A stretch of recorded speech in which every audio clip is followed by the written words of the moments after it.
She was standing in that corridor alone, wine dripping down the front of her green dress, clutch in her hand, eyes burning with tears she absolutely refused to let fall. She was a black woman, a teacher, thousands of miles from home, in a city that had never quite decided what to do with her. And the woman who had just humiliated her, deliberately, coldly, with a smile, had walked into the elevator and disappeared, as if nothing in the world would ever make her answer for it. No one saw. No one came. The ballroom on the other side of the wall continued as if nothing had shifted. And then, footsteps.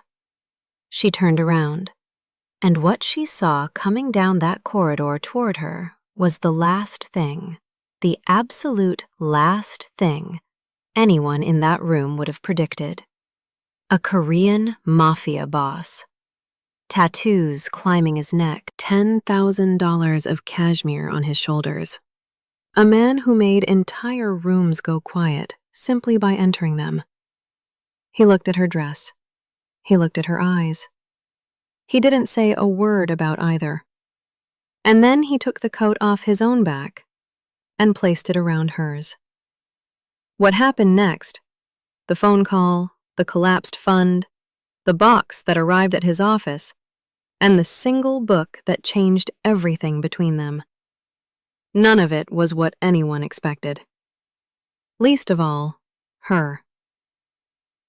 Before we begin, drop a comment telling us where you're watching from and what time it is there.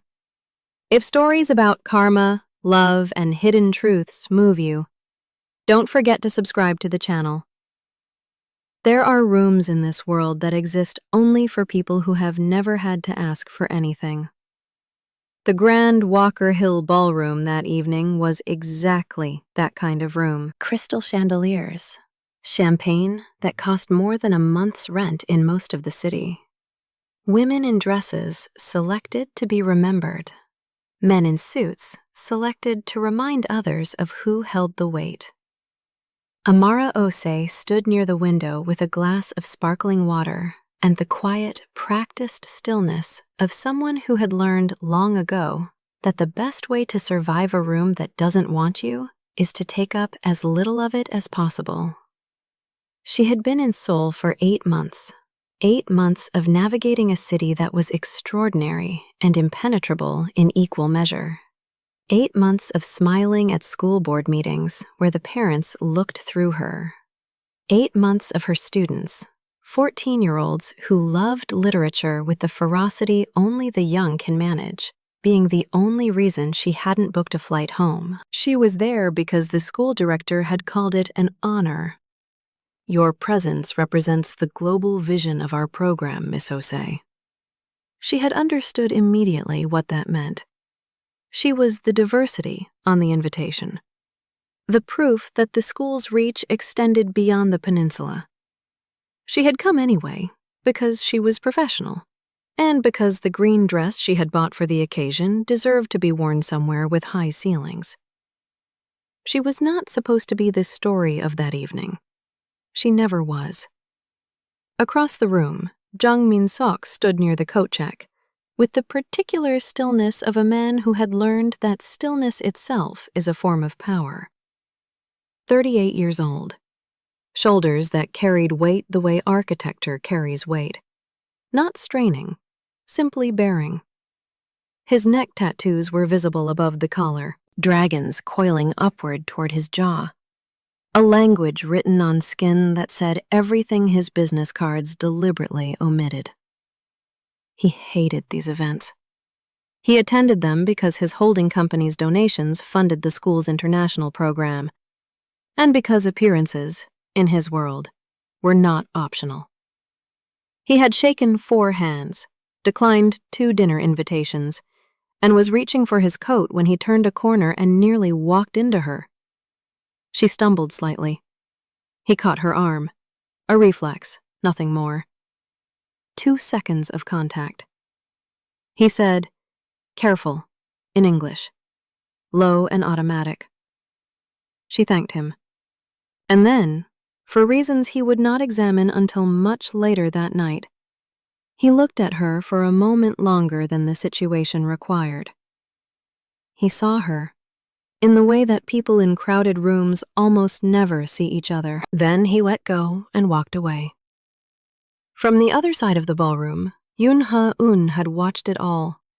She had been watching Min-Seok since he arrived, the way she always watched him at these events, with the careful, obsessive attention of a woman who had spent 3 years of marriage learning to read him, and 7 years of divorce failing to forget what she'd learned.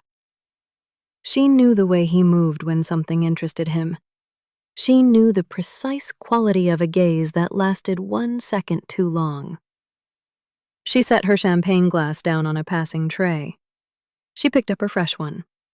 Red wine this time. No one noticed her walk toward the corridor.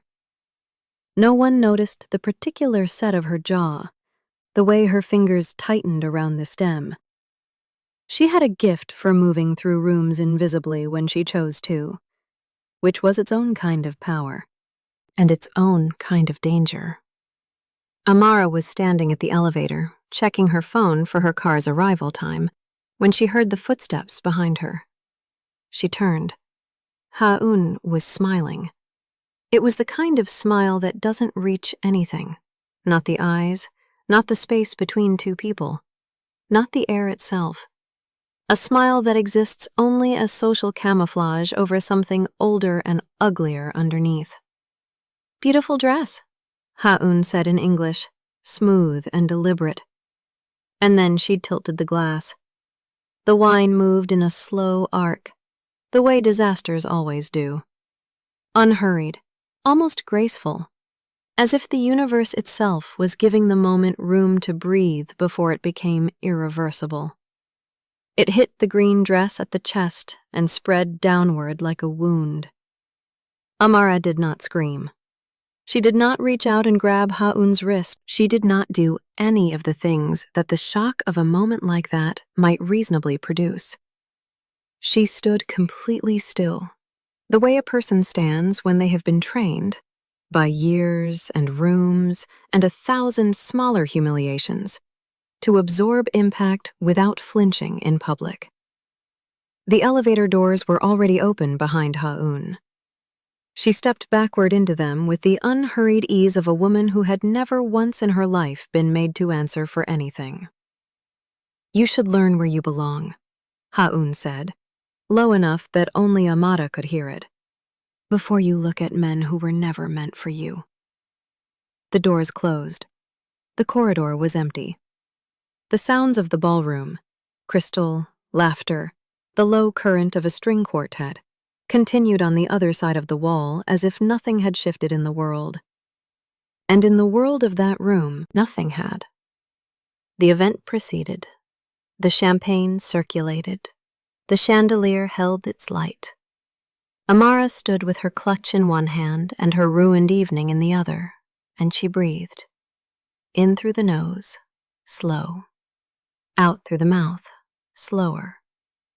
It was the technique she had developed at 22, during her first year of teaching in a school where the administration had made it quietly clear she would need to work twice as hard to be considered half as competent. She had never stopped needing it. She was not going to cry in this corridor.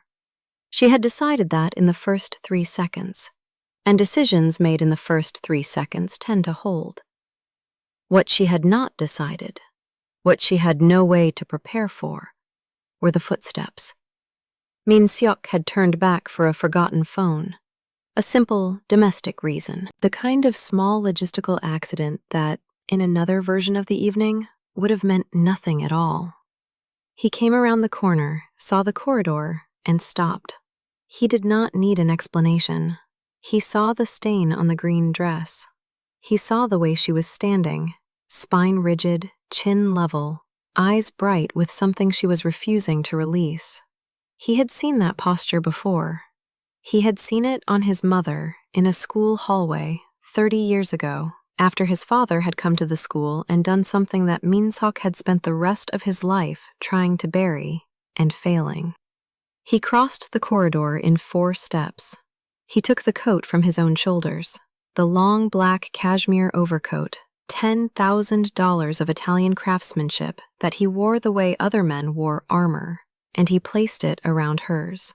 Not dramatically, not as performance, with the quiet, specific care of someone doing the one thing they know how to do when language is insufficient. Amara turned to face him. I know, he said. His voice was even. But you shouldn't have to walk to your car like that. She looked at him for a long moment. He did not look away, and he did not elaborate, and he did not smile in the reassuring, slightly condescending way that people smile when they want credit for their kindness. He simply stood there, present, waiting for nothing. It was the waiting for nothing that undid her, slightly, just slightly. She did this because of you, Amara said. It wasn't a question. Min-Seok was quiet for a moment. Then, she did it because she believed she could. I came back to correct that belief. He reached past her to collect his phone from his waiting aide, who had materialized silently from a side corridor, the way aides to men like Min-Seok always did, present without being seen. He typed a single message, 4 words. He did not show it to anyone. Then he walked back toward the ballroom. Amara stood in the corridor, wearing a coat that cost more than her monthly salary, listening to the string quartet resume on the other side of the wall, and she thought about the word believe, about what it meant to move through the world operating on the assumption that your cruelty is cost-free, about what it meant to be wrong about that assumption, and about how quietly the correction could arrive. So quietly you might not recognize it until you reached for something and found it already gone. Her car notification arrived, 2 minutes away. She pulled the coat around herself and walked toward the exit. The morning came to Seoul the way it always does in winter. Gray first, then slowly, reluctantly gold, as if the city itself needed time to decide whether the day was worth committing to. Amara was at her kitchen table with coffee she hadn't touched when her phone rang. The school director. 7:43 in the morning, which meant it was not a casual call. She answered. His voice carried the particular strained quality of a man delivering news he doesn't fully understand, but instinctively knows is above his authority. The anonymous donor who had funded 30% of the international exchange program, the fund that paid for Amara's position, her housing stipend, the visiting lecturer series she had spent 4 months building, had been closed, effective immediately. The bank had received the instruction overnight. The director had spent the early morning on the phone with administrators who had no answers, only confirmations. We are exploring alternative funding structures, he said, which was the institutional language for, we don't know what we're doing yet. Amara listened. She asked 2 clarifying questions. She thanked him and ended the call. She sat with the information the way she sat with most things, steadily, letting it settle before she decided what it meant. She knew what it meant. She picked up the coat from the back of her chair. She had brought it home without quite deciding to, and now it was here in her kitchen. Black cashmere against the pale wood, an object that belonged to a completely different world, sitting in the middle of her ordinary one. She ran her thumb along the collar. The lining was silk. Of course it was. She began to fold it. Across the city, in an office on the 42nd floor of a building in Gangnam that appeared on no public directory, Jang Min-Seok was reading the same financial confirmation his aide had placed on his desk. The fund closure. He read it once, set it aside, and returned to the architectural plans he had been reviewing before the interruption. He did not explain his decision to anyone in the room, because he never did, and because the men in that room understood that explanation was not part of what they were paid to receive. What none of them knew What Min-Seok had told no one, not in 15 years of marriage and 7 of whatever came after, was that his mother had taught literature.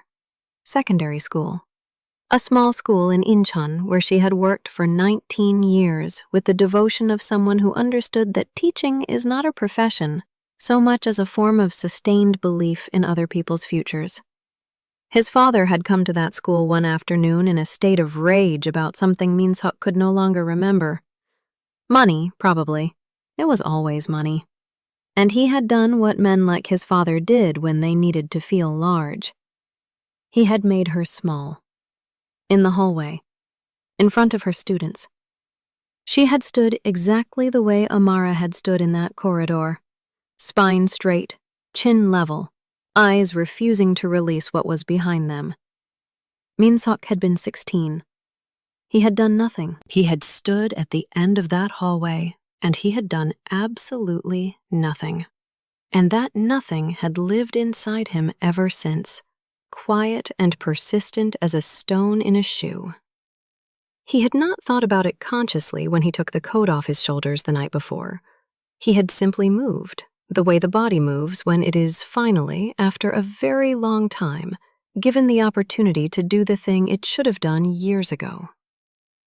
Haun called at 11. He let it ring twice before answering, which was itself a message. Min-Seok? Her voice was controlled, but only just. He had always been able to hear the fractures underneath Haun's control. It was one of the things he had once found fascinating about her, and had later understood to be a warning he had ignored. The fund. You closed the fund.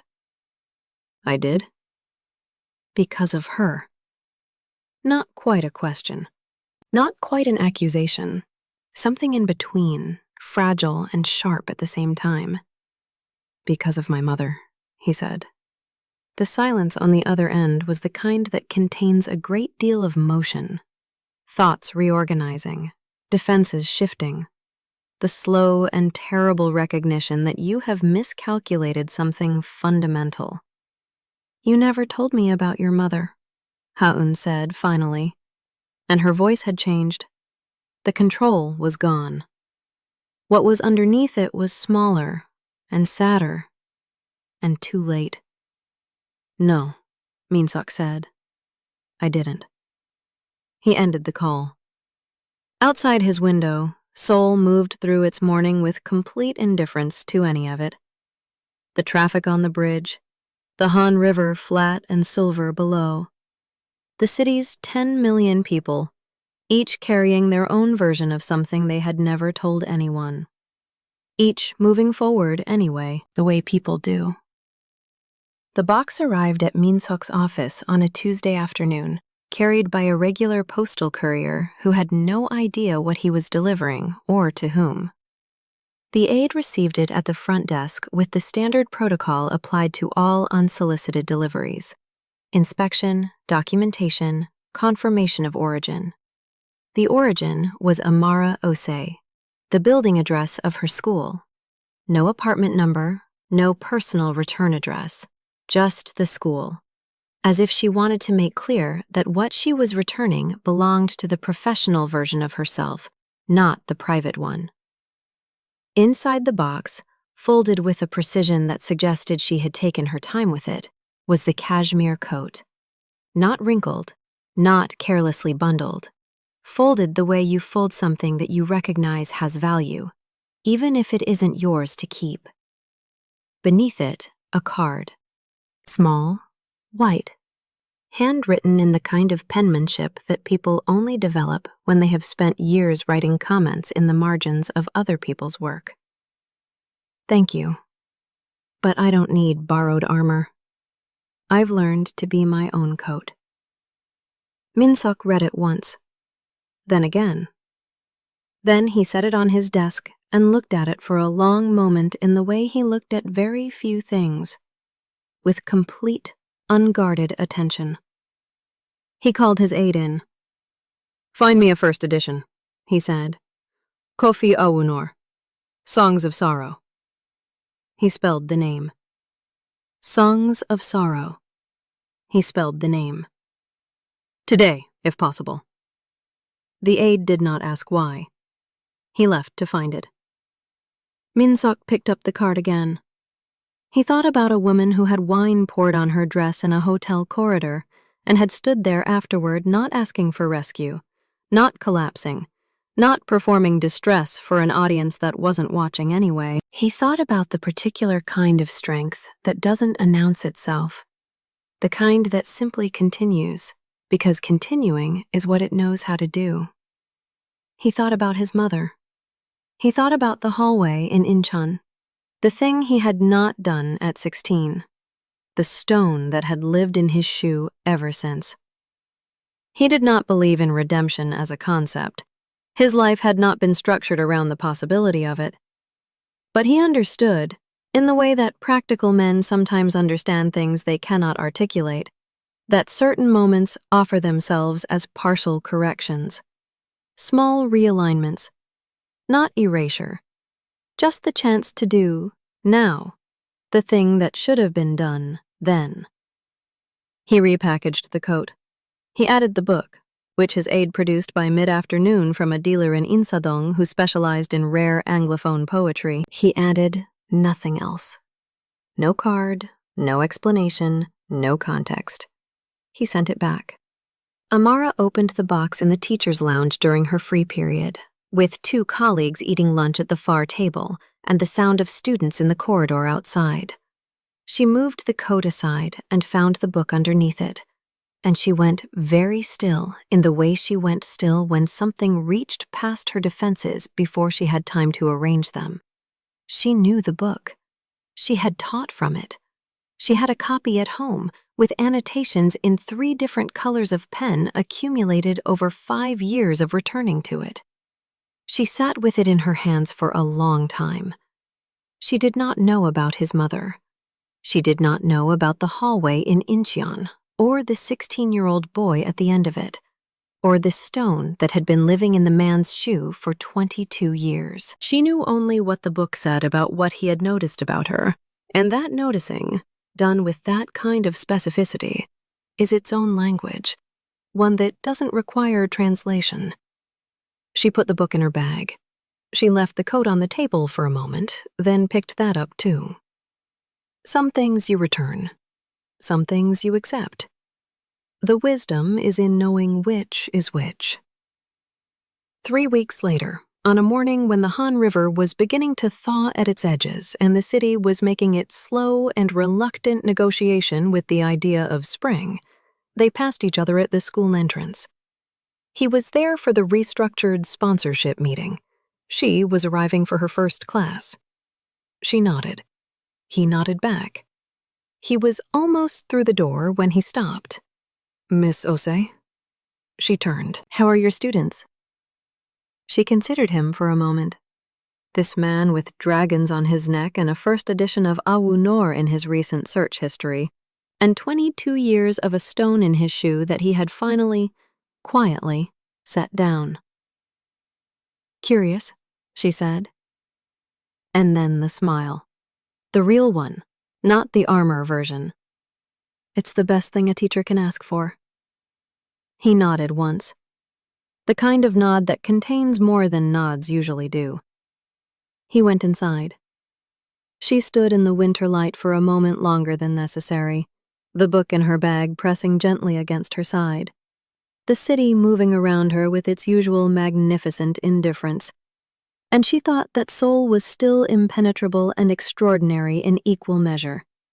And that perhaps those 2 things were not opposites after all. Perhaps they were simply what it felt like to be somewhere that had not yet decided what you meant to it. She was willing to wait and see. She walked into the school. The doors closed behind her, and the city, as it always does, continued. If this story moved you, take a moment and ask yourself honestly, have you ever been in a room that made you feel invisible? Not because of anything you did, but simply because of who you are? Have you ever had your dignity taken from you in public and had to stand there, spine straight, holding yourself together with nothing but your own will? And has anyone ever seen you, truly seen you, in a moment when you believed no one was watching? The people in this story were not who they appeared to be. The dangerous man carried the oldest grief. The composed woman carried the deepest strength, and the cruelty that was meant to diminish only revealed how small the one who delivered it truly was. Tell us your story in the comments. We read every single one. And if you believe in stories about dignity, redemption, and the quiet justice that finds us when we least expect it, don't forget to subscribe to the channel.